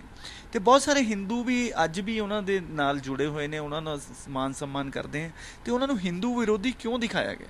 ਦੇਖੋ, ਜਿੱਥੋਂ ਤਾਂ ਰਾਜ ਭਾਗ ਦੀ ਗੱਲ ਏ, ਇੱਥੇ ਬਾਬਾ ਬੰਦਾ ਸਿੰਘ ਬਹਾਦਰ ਨੇ ਰਾਜ ਕੀਤਾ, ਇਹ ਸੂਬਾ ਸਰਹੰਦ ਦਾ ਅੰਤ ਕਰਕੇ। ਇੱਥੇ ਮਹਾਰਾਜਾ ਰਣਜੀਤ ਸਿੰਘ ਨੇ ਰਾਜ ਕੀਤਾ। ਇੱਥੇ ਸੰਤ ਜਰਨੈਲ ਸਿੰਘ ਭਿੰਡਰਾਂਵਾਲੇ ਹਲੀਮੀ ਰਾਜ ਦੀ ਗੱਲ ਕਰਦੇ ਸੀ। ਉਹ ਕਹਿੰਦੇ ਸੀ ਕਿ ਤੁਸੀਂ ਜਿਹੜਾ ਵੀ ਰਾਜ ਪ੍ਰਬੰਧ ਚੱਲ ਰਿਹਾ ਉਸ ਦੇ ਵਿੱਚ ਨਿਆਂ ਹੋਣਾ ਚਾਹੀਦਾ, ਅਨਿਆਂ ਨਹੀਂ ਹੋਣਾ ਚਾਹੀਦਾ। ਉਹ ਗੱਲ ਤਾਂ ਅੱਜ ਵੀ ਕਹਿੰਦੇ ਆ। ਅੱਜ ਤੁਸੀਂ ਇਹ ਦੇਖੋ, ਜਿਹੜਾ ਵੀ ਵਿਅਕਤੀ ਅੱਜ ਹੱਕ, ਸੱਚ ਤੇ ਨਿਆਂ ਦੀ ਗੱਲ ਕਰਦਾ ਤਾਂ ਉਹ ਸਟੇਟ ਦਾ ਜਿਹੜਾ ਵੀ ਸਿਸਟਮ ਹੈ ਉਹ ਉਹਦੇ ਵਿਰੁੱਧ ਹੁੰਦਾ। ਸੋ ਸੰਤ ਜਰਨੈਲ ਸਿੰਘ ਭਿੰਡਰਾਂਵਾਲੇ ਸੱਚੇ ਸੁੱਚੇ ਗੁਰੂ ਦੇ ਉਹ ਪਿਆਰੇ ਸਿੱਖ ਸਨ ਜਿਨ੍ਹਾਂ ਦਾ ਅੱਜ ਸਰੀਰ ਕਰਕੇ ਉਹ ਭਾਵੇਂ ਸਾਡੇ 'ਚੋਂ ਵਿਛੜ ਗਏ ਨੇ, ਪਰ ਉਹਨਾਂ ਦਾ ਸਤਿਕਾਰ ਜਿਹੜਾ ਅੱਜ ਤੁਸੀਂ ਦੇਖੋ, ਜਿਉਂਦੇ ਬੰਦੇ ਜਿਹੜੇ ਆ ਉਹਨਾਂ ਨੂੰ ਕੋਈ ਪੁੱਛਦਾ ਨਹੀਂ, ਲੇਕਿਨ ਉਹਨਾਂ ਦੀਆਂ ਤਸਵੀਰਾਂ ਵੀ ਵਿਕ ਰਹੀਆਂ, ਉਹਨਾਂ ਦੀਆਂ ਟੀ-ਸ਼ਰਟਾਂ ਵੀ ਵਿਕ ਰਹੀਆਂ। ਅਸੀਂ ਵੀ ਆਲ ਇੰਡੀਆ ਸਿੱਖ ਸਟੂਡੈਂਟ ਫੈਡਰੇਸ਼ਨ ਦੀ, ਮੈਂ ਤੁਹਾਨੂੰ ਇਸ ਤੋਂ ਬਾਅਦ ਦਿਖਾਵਾਂਗਾ ਕਿ ਅਸੀਂ ਟੀ-ਸ਼ਰਟਾਂ ਬਕਾਇਦਾ ਆਪਣੇ ਜਿਹੜੇ ਨੌਜਵਾਨ ਨੇ ਉਹਨਾਂ ਨੂੰ ਹਰ 6 ਜੂਨ ਨੂੰ ਅਸੀਂ ਉਹਨਾਂ ਨੂੰ ਦਿੰਦੇ ਹਾਂ, ਉਹ ਗਲਾਂ ਵਿੱਚ ਪਾ ਕੇ ਬੜਾ ਫਖਰ ਮਹਿਸੂਸ ਕਰਦੇ ਆ। ਸੋ ਇਹ ਜਿਹੜੀਆਂ ਗੱਲਾਂ ਨੇ ਇਹ ਆਪਣੇ ਆਪ ਦੇ ਵਿੱਚ ਇੱਕ ਪ੍ਰੋਪੋਗੰਡਾ ਹੁੰਦਾ, ਸਟੇਟ ਪ੍ਰੋਪੋਗੰਡਾ ਇਹੋ ਜਿਹਾ ਕਰਦੀ ਰਹਿੰਦੀ ਹੈ। ਹਾਂ ਪੀਰ ਮੁਹੰਮਦ ਸਾਹਿਬ, ਕੀ ਲੱਗਦਾ ਤੁਹਾਨੂੰ ਵੀ ਜੋ ਛਵੀ ਸੀ ਭਿੰਡਰਾਂਵਾਲਾ ਸਾਹਿਬ ਦੀ, ਜਿੱਦਾਂ ਦੀ ਉਹਨਾਂ ਦੀ ਦਿੱਖ ਸੀ, ਜਿੱਦਾਂ ਦਾ ਉਹਨਾਂ ਦਾ ਚਰਿੱਤਰ ਸੀ, ਉਸ ਚਰਿੱਤਰ ਨੂੰ ਇੱਕ ਅਲੱਗ ਹੀ ਤਰੀਕੇ ਨਾਲ ਦਿਖਾਇਆ ਗਿਆ, ਉਹਨਾਂ ਨੂੰ ਆਤੰਕਵਾਦੀ ਦਿਖਾਇਆ ਗਿਆ। ਇਹਦੇ ਪਿੱਛੇ ਰਾਜਨੀਤਿਕ ਸਾਜ਼ਿਸ਼ ਸੀ, ਸਾਰੀਆਂ ਪਾਰਟੀਆਂ ਨੇ ਮਿਲ ਕੇ ਉਹਨਾਂ ਦੇ ਖਿਲਾਫ ਰਾਜਨੀਤਿਕ ਛੜਯੰਤਰ ਰਚਿਆ। ਦੇਖੋ, ਗੁਰਬਾਣੀ ਸਿਮਰਨ ਦੇ ਨਾਲ ਜੁੜੀਆਂ ਹੋਈਆਂ ਰੂਹਾਂ ਕਦੇ ਵੀ ਕਿਸੇ ਦਾ ਮਾੜਾ ਨਹੀਂ ਸੋਚਦੀਆਂ। ਸੰਤ ਜਰਨੈਲ ਸਿੰਘ ਭਿੰਡਰਾਂਵਾਲੇ ਉਹ ਸ਼ਖਸੀਅਤ ਸਨ ਜਿਹੜੇ ਹਰ ਵਕਤ ਉਹਨਾਂ ਦੀ ਰਸਨਾ ਦੇ ਉੱਤੇ ਸਿਮਰਨ ਹੀ ਚੱਲਦਾ ਰਹਿੰਦਾ ਸੀ, ਅਤੇ ਉਹ ਹਰ ਇੱਕ ਨੂੰ ਇਹੋ ਹੀ ਉਪਦੇਸ਼ ਦਿੰਦੇ ਸੀ ਕਿ 5 ਕਕਾਰਾਂ ਦੇ ਧਾਰਨੀ ਬਣੋ, ਅੰਮ੍ਰਿਤ ਛਕੋ, ਸਿੰਘ ਸਜੋ। ਜੇ ਤੁਸੀਂ ਸਿੱਖ ਘਰਾਣੇ 'ਚ ਪੈਦਾ ਹੋਏ ਹੋ ਤਾਂ ਤੁਹਾਨੂੰ ਸਿੱਖੀ ਪ੍ਰਤੀ ਸਮਰਪਿਤ ਹੋਣਾ ਚਾਹੀਦਾ। ਜੇ ਤੁਸੀਂ ਹਿੰਦੂ ਘਰਾਣੇ 'ਚ ਪੈਦਾ ਹੋਏ ਹੋ ਤਾਂ ਤੁਹਾਨੂੰ ਆਪਣਾ ਤਿਲਕ ਜੰਜੂ ਦੀ ਜੋ ਵੀ ਹੈ ਉਹ ਸੰਭਾਲ ਰੱਖਣੀ ਚਾਹੀਦੀ ਹੈ। ਜੇ ਤੁਸੀਂ ਮੁਸਲਮਾਨ ਜੇ ਈਸਾਈ ਜੇ ਤੇ ਆਪਣੇ ਧਰਮ ਦੇ ਵਿੱਚ ਪਰਪੱਕ ਹੋਵੋ। ਦਰਸ਼ਕੋ, ਸਮਾਂ ਹੋ ਗਿਆ ਇੱਕ ਛੋਟੇ ਜਿਹੇ ਬ੍ਰੇਕ ਦਾ। ਬ੍ਰੇਕ ਤੋਂ ਬਾਅਦ ਫਿਰ ਹਾਜ਼ਰ ਹੁੰਦੇ ਹਾਂ ਅਤੇ ਕਰਨੈਲ ਸਿੰਘ ਪੀਰ ਮੁਹੰਮਦ ਜੀ ਤੋਂ ਇੱਦਾਂ ਹੀ ਭਿੰਡਰਾਂਵਾਲਾ ਸਾਹਿਬ ਬਾਰੇ ਜਾਣਕਾਰੀ ਹਾਸਿਲ ਕਰਦੇ ਰਹਾਂਗੇ। ਦਰਸ਼ਕੋ, ਬ੍ਰੇਕ ਤੋਂ ਬਾਅਦ ਸਵਾਗਤ ਹੈ ਤੁਹਾਡਾ। ਸੰਤ ਜਰਨੈਲ ਸਿੰਘ ਜੀ ਦੀ ਜੀਵਨੀ ਤੇ ਇੱਕ ਝਾਤ ਐਵੇਂ ਮਾਰਦੇ ਰਹਾਂਗੇ। ਪੀਰ ਮੁਹੰਮਦ ਸਾਹਿਬ, ਸੰਤ ਜਰਨੈਲ ਸਿੰਘ ਜੀ ਭਿੰਡਰਾਂਵਾਲਾ ਤਾਂ ਸਿਆਸਤ ਤੋਂ ਬਿਲਕੁਲ ਨਿਰਲੇਪ ਸਨ। ਉਹ ਬਹੁਤ ਹੀ ਗਿਆਨੀ ਸੀ, ਹਿੰਦੂ ਵੇਦਾਂ ਦਾ ਵੀ ਉਹਨਾਂ ਨੂੰ ਗਿਆਨ ਸੀ ਔਰ ਹਿੰਦੂਆਂ ਦੇ ਵੀ ਹਮੇਸ਼ਾ ਹੱਕ ਦੇ ਵਿੱਚੋਂ ਖੜੇ ਰਹਿੰਦੇ ਸੀਗੇ। ਕਦੀ ਵੀ ਉਹਨਾਂ ਦਾ ਜੋ ਵਿਰੋਧ ਸੀ ਕਿਸੇ ਧਰਮ ਨੂੰ ਲੈ ਕੇ ਨਹੀਂ ਸੀ। ਅਤੇ ਕੀ ਅਜਿਹੇ ਕਾਰਨ ਬਣੇ ਕਿ ਉਹਨਾਂ ਨੂੰ ਇੱਕ ਖਲਨਾਇਕ ਬਣਾ ਕੇ ਪੇਸ਼ ਕੀਤਾ ਸਮੇਂ ਦੀਆਂ ਸਰਕਾਰਾਂ ਨੇ? ਦੇਖੋ, ਮੈਂ ਜਿਵੇਂ ਸ਼ੁਰੂ ਦੇ ਵਿੱਚ ਦੱਸੀ ਕਿ ਉਹਨਾਂ ਦੇ ਜੀਵਨ ਦੇ ਉੱਤੇ ਤਾਂ ਆਪਾਂ ਇੱਕ ਪੰਛੀ ਝਾਤ ਹੀ ਮਾਰ ਸਕਦੇ ਹਾਂ। ਉਹਨਾਂ ਦੇ ਇੰਨੇ ਕੁ ਗੁਣ ਨੇ ਜਿਨ੍ਹਾਂ ਨੂੰ ਬਿਆਨ ਕਰਦਿਆਂ ਕਈ ਰਾਤਾਂ ਲੱਗ ਸਕਦੀਆਂ, ਕਈ ਦਿਨ ਲੱਗ ਸਕਦੇ ਆ, ਪਰ ਉਹ ਵਿਥਿਆ ਜਿਹੜੀ ਇਹ ਸਮਾਪਤ ਨਹੀਂ ਹੋ ਸਕਦੀ। ਮੈਂ ਇਹ ਗੱਲ ਕਹਿਣੀ ਚਾਹੁੰਦਾ ਕਿ ਸੰਤ ਜਰਨੈਲ ਸਿੰਘ ਭਿੰਡਰਾਂਵਾਲੇ ਉਹ ਜਰਨੈਲ ਸਨ, ਜਿਵੇਂ ਉਹਨਾਂ ਦਾ ਨਾਂ ਜਰਨੈਲ ਸੀ, ਉਹ ਵਾਕਿਆ ਹੀ ਜਰਨੈਲ ਸਨ। ਅਤੇ ਉਹ ਵਾਰ-ਵਾਰ ਇਹੋ ਜਿਹੇ ਜਰਨੈਲਾਂ ਦੀ ਕੌਮ ਨੂੰ ਲੋੜ ਏ। ਅਤੇ ਉਹਨਾਂ ਦਾ ਜਿਹੜਾ ਸਭ ਤੋਂ ਵੱਡਾ ਜਿਹੜੀ ਉਹਨਾਂ ਦੇ ਵਿੱਚ ਇੱਕ ਖਿੱਚ ਸੀ, ਕਿਸੇ ਵੀ ਬੰਦੇ ਨੂੰ ਆਪਣੇ ਵੱਲ ਖਿੱਚ ਲੈਂਦੇ ਸੀ ਜੀਵ ਨੂੰ, ਉਹ ਸੀ ਕਿ ਉਹ ਗੁਰਬਾਣੀ ਨਾਲ ਜੁੜੇ ਹੋਏ ਸੀ, ਸਿਮਰਨ ਨਾਲ ਜੁੜੇ ਹੋਏ ਸੀ। ਜਿਹੜੀਆਂ ਗੁਰਬਾਣੀ ਸਿਮਰਨ ਨਾਲ ਜੁੜੀਆਂ ਹੁੰਦੀਆਂ ਰੂਹਾਂ ਹੁੰਦੀਆਂ ਨੇ, ਉਹਨਾਂ ਦੇ ਅੰਦਰ ਇੱਕ ਖਿੱਚ ਆਉਂਦੀ ਹੈ ਅਤੇ ਉਹ ਹੱਕ ਦੀ ਗੱਲ ਕਰਦੇ ਆ, ਸੱਚ ਦੀ ਗੱਲ ਕਰਦੇ ਆ, ਨਿਆਂ ਦੀ ਗੱਲ ਕਰਦੇ ਆ, ਸਤਿਕਾਰ ਦੀ ਗੱਲ ਕਰਦੇ ਆ। ਇਸੇ ਕਰਕੇ ਸੁਬਰਾਮਨੀਅਮ ਸਵਾਮੀ ਨੇ ਜਦੋਂ ਇੰਦਰਾ ਗਾਂਧੀ ਦੇ ਕਹੇ 'ਤੇ ਹੀ ਉਹ ਇੱਥੇ ਆਉਂਦੇ ਰਹੇ ਆ। ਅਤੇ ਸੁਬਰਾਮਨੀਅਮ ਸਵਾਮੀ ਦੀ ਤੁਸੀਂ ਇੰਟਰਵਿਊ ਸੁਣੋ, ਉਹਨਾਂ ਦੀ ਬਾਇਓਗ੍ਰਾਫੀ ਪੜ੍ਹੋ। ਉਹ ਇਹ ਗੱਲ ਕਹਿੰਦਾ ਕਿ ਮੈਂ ਇੰਦਰਾ ਗਾਂਧੀ ਨੂੰ ਇੱਕੋ ਗੱਲ ਕਹੀ ਸੀ ਜਦੋਂ ਮੈਨੂੰ ਪਤਾ ਲੱਗਾ ਕਿ ਕਿਤੇ ਭੁਲੇਖੇ ਦੇ ਵਿੱਚ, ਕਿਤੇ ਗਲਤੀ ਦੇ ਨਾਲ ਤੂੰ ਸੰਤ ਜਰਨੈਲ ਸਿੰਘ ਭਿੰਡਰਾਂਵਾਲਿਆਂ ਨੂੰ ਫੜਨ ਵਾਸਤੇ ਜਾਂ ਉਹਨਾਂ ਨੂੰ ਸ਼ਹੀਦ ਕਰਨ ਵਾਸਤੇ ਕਿਤੇ ਹਮਲਾ ਨਾ ਕਰਦੀ। ਅਤੇ ਕਹਿੰਦਾ ਕਿ ਉਹਨੇ ਗਲਤੀ ਕੀਤੀ ਅਤੇ ਫਿਰ ਇੰਦਰਾ ਗਾਂਧੀ ਨੇ ਇਸ ਗੱਲ ਦਾ ਪਛਤਾਵਾ ਵੀ ਕੀਤਾ ਕਿ ਮੈਨੂੰ ਹੁਣ ਮੇਰੀ ਜਾਨ ਜਿਹੜੀ ਹੈ ਉਹਦੇ ਤੋਂ ਹੱਥ ਧੋਣੇ ਪੈਣਗੇ। ਸੋ ਮੈਂ ਇਹ ਗੱਲ ਕਹਿਣੀ ਚਾਹੁੰਦਾ ਕਿ ਸੰਤ ਭਿੰਡਰਾਂਵਾਲੇ ਜਿਹੜੇ ਆ ਉਹ ਇਹ ਧਰਮੀ ਪੁਰਸ਼ ਸਨ ਅਤੇ ਉਹਨਾਂ ਨੇ ਧਰਮ ਦੀ ਗੱਲ ਕੀਤੀ, ਨਿਆਂ ਦੀ ਗੱਲ ਕੀਤੀ। ਅਤੇ ਨਿਆਂ ਦੀ ਗੱਲ ਜਿਹੜਾ ਵੀ ਮਨੁੱਖ ਕਰੇਗਾ ਉਹ ਹਮੇਸ਼ਾ ਉਸ ਨੂੰ ਬਾਗੀ ਕਿਹਾ ਜਾਏਗਾ। ਉਹਨੂੰ ਮੌਕੇ ਦੀ ਹਕੂਮਤ ਕੋਈ ਵੀ ਹੁੰਦੀ, ਉਹਨਾਂ ਨੇ ਉਹਨੂੰ ਬਾਗੀ ਕਹਿਣਾ ਸੀ। ਇਹੋ ਹੀ ਉਹਨਾਂ ਨੇ ਗੱਲ ਕੀਤੀ। ਹਾਂ ਪੀਰ ਮੁਹੰਮਦ ਸਾਹਿਬ, ਕੀ ਲੱਗਦਾ ਜਿਹੜਾ ਬਲੂ ਸਟਾਰ ਆਪਰੇਸ਼ਨ ਹੋਇਆ, ਸਿਰਫ ਔਰ ਸਿਰਫ ਕਈ ਪਾਰਟੀਆਂ ਨੇ ਸੰਗਠਿਤ ਹੋ ਕੇ ਇੱਕ ਮੋਰਚਾ ਬਣਾਇਆ, ਜੋ ਸੰਤ ਜਰਨੈਲ ਸਿੰਘ ਜੀ ਭਿੰਡਰਾਂਵਾਲਿਆਂ ਦੀ ਜੋ ਲੋਕਪ੍ਰਿਯਤਾ ਵੱਧਦੀ ਜਾ ਰਹੀ ਸੀ, ਸਿਰਫ ਉਹਨੂੰ ਖਤਮ ਕਰਨ ਵਾਸਤੇ ਸਾਰਾ ਕੁਝ ਕੀਤਾ ਗਿਆ? ਦੇਖੋ, ਆਹ ਜਿਹੜੇ ਹੁਣ ਰਵਾਇਤੀ ਲੀਡਰਸ਼ਿਪ ਜਿਨ੍ਹਾਂ 'ਚ ਪ੍ਰਕਾਸ਼ ਸਿੰਘ ਬਾਦਲ ਹੈ ਜਾਂ ਉਹਨਾਂ ਦੇ ਜਿਹੜੇ ਸਾਥੀ ਨੇ, ਇਹਨਾਂ ਨੇ ਇੱਕ ਬੜੀ ਵੱਡੀ ਸਾਜ਼ਿਸ਼ ਰਚੀ ਕਿ ਕਿਸ ਤਰੀਕੇ ਦੇ ਨਾਲ ਅਸੀਂ ਬਹੁ ਗਿਣਤੀ ਦੇ ਵਿੱਚ ਇਹ ਪ੍ਰਭਾਵ ਦੇਣ ਦੀ ਕੋਸ਼ਿਸ਼ ਕਰੀਏ ਕਿ ਸੰਤ ਭਿੰਡਰਾਂਵਾਲੇ ਜਿਹੜੇ ਆ ਉਹ ਤਾਂ ਖਲਨਾਇਕ ਨੇ ਅਤੇ ਅਸੀਂ ਜਿਹੜੇ ਨਾਇਕ ਹਾਂ। ਜਦੋਂ ਕਿ ਸੰਤ ਜਰਨੈਲ ਸਿੰਘ ਭਿੰਡਰਾਂਵਾਲੇ ਭਰਾ ਮਾਰੂ ਜੰਗ ਦੇ ਵਿੱਚ ਨਹੀਂ ਸੀ ਪੈਣਾ ਚਾਹੁੰਦੇ, ਨਹੀਂ ਤਾਂ ਉਸ ਵੇਲੇ ਜਿਹੜੀ ਲੀਡਰਸ਼ਿਪ ਹੈ ਇਹਨਾਂ ਨੂੰ ਜੇ ਸਰੀਰਕ ਤੌਰ ਦੇ ਉੱਤੇ ਖਤਮ ਕਰਨਾ ਹੁੰਦਾ ਸੰਤ ਭਿੰਡਰਾਂਵਾਲੇ ਨੇ, ਤਾਂ ਉਹਨਾਂ ਦਾ ਇੱਕ ਇਸ਼ਾਰਾ ਹੀ ਬੜਾ ਸੀ। ਲੇਕਿਨ ਉਹਨਾਂ ਨੇ ਕਿਹਾ ਕਿ ਇਹ ਸਾਰੇ ਸਾਡੇ ਭਰਾ ਨੇ, ਸਿੱਖੀ ਸਰੂਪ ਦੇ ਵਿੱਚ ਨੇ, ਗਲਤੀਆਂ ਕਰਦੇ ਨੇ, ਸਮੇਂ ਦੇ ਨਾਲ ਇਹ ਸੁਧਰ ਜਾਣਗੇ। ਪਰ ਇਹਨਾਂ ਨੇ ਅੱਗੇ ਜਾ ਕੇ ਅੱਜ ਦੇ ਤੁਸੀਂ ਹਾਲਾਤ ਦੇਖ ਲਓ, ਜਿਸ ਤਰੀਕੇ ਦੇ ਨਾਲ ਇਹਨਾਂ ਨੇ ਰਾਜ ਭਾਗ ਦੀ ਪ੍ਰਾਪਤੀ ਵਾਸਤੇ, ਲਾਲਸਾ ਵਾਸਤੇ ਪੰਜਾਬ ਨੂੰ ਬਰਬਾਦ ਕੀਤਾ। ਤੇ ਇਹ ਗੱਲ ਨੂੰ ਹੀ ਤਾਂ ਸੰਤ ਭਿੰਡਰਾਂਵਾਲੇ ਕਹਿੰਦੇ ਸਨ। ਹੁਣ ਤੁਸੀਂ ਤਾਜ਼ਾ ਉਦਾਹਰਣੀ ਹੈ, ਸੰਤ ਭਿੰਡਰਾਂਵਾਲਿਆਂ ਦੀ ਮੌਜੂਦਗੀ ਦੇ ਵਿੱਚ ਉਹਨਾਂ ਦੇ ਇੱਕ ਬੜੇ ਸਲਾਹਕਾਰ ਨਜ਼ਦੀਕੀ ਅਕਾਲੀ ਲੀਡਰ ਭਰਪੂਰ ਸਿੰਘ ਬਲਵੀਰ ਨੇ ਇੱਕ ਬਿਆਨ ਦਿੱਤਾ ਸੀ। ਉਹਨਾਂ ਨੇ ਇਹ ਗੱਲ ਕਹੀ ਸੀ ਕਿ ਮੌਕੇ ਦਾ ਬ੍ਰਾਹਮਣ ਹਾਕਮ ਇੱਕ ਦਿਨ ਤੁਹਾਡੇ ਕੋਲ ਹਰਿਮੰਦਰ ਸਾਹਿਬ ਦੇ ਉੱਪਰ ਲੱਗੇ ਸੋਨੇ ਦਾ ਵੀ ਹਿਸਾਬ ਮੰਗੇਗਾ।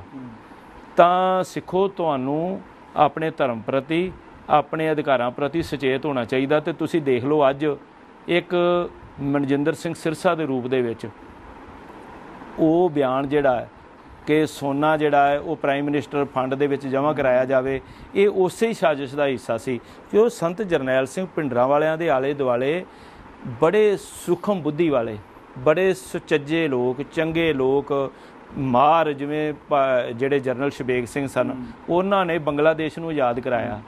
ਔਰ ਬੰਗਲਾਦੇਸ਼ ਦੀ ਆਜ਼ਾਦੀ ਵਾਸਤੇ ਸਭ ਤੋਂ ਵੱਡੀ ਕੁਰਬਾਨੀ ਜਨਰਲ ਸ਼ਬੇਗ ਸਿੰਘ ਨੇ ਕੀਤੀ। ਪਰ ਇੰਦਰਾ ਗਾਂਧੀ ਨੇ ਉਹਨਾਂ ਦੇ ਉੱਤੇ ਵੀ ਇੱਕ ਝੂਠਾ ਇਲਜ਼ਾਮ ਲਾ ਕੇ ਤੇ ਉਹਨਾਂ ਦਾ ਕੋਰਟ ਮਾਰਸ਼ਲ ਕਰਾਉਣ ਦੀ ਕੋਸ਼ਿਸ਼ ਕੀਤੀ।